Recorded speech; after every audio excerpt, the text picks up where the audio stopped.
আজকে আমি দেখবো এই ৳১০০ দিয়ে কি প্রাইস বোন কিনতে পারি কিনা। আমার কাছে টাকা তো ছিল, কিন্তু আমি এটা জানতাম না যে প্রাইস বোনটা পাবো কোথায়। তাই আমি YouTube এ সার্চ দিলাম, তারপর জানতে পারলাম গুলো হচ্ছে প্রাইস বন্ড, যেটা বাংলাদেশ ব্যাংক কর্তৃক ৳১০০ বিনিময়ে বিক্রিত হয়। সেটা যদি আপনি ক্রয় করেন, অনেকটা লটারির মতো কাজ করে।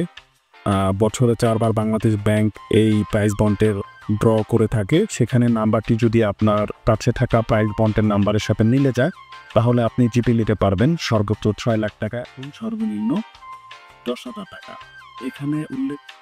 এটা শোনার পর আরো ১-২ ঘন্টা খোঁজাখুঁজি করার পর আমি এটা কোথায় পাওয়া যায় তার লোকেশন পেয়ে যাই। এটা মূলত ২ জায়গায় পাওয়া যায়, পোস্ট অফিস আর বাংলাদেশ ব্যাংক। তাই আমি দ্রুত গাড়িতে বসে পড়লাম। গন্তব্য ছিল পোস্ট অফিস।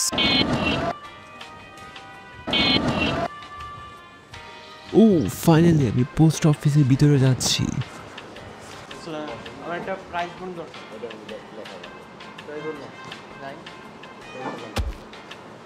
তাদের কাছে কোনো প্রকার প্রাইস বোর্ড নেই। এটা খুবই হতাশাজনক।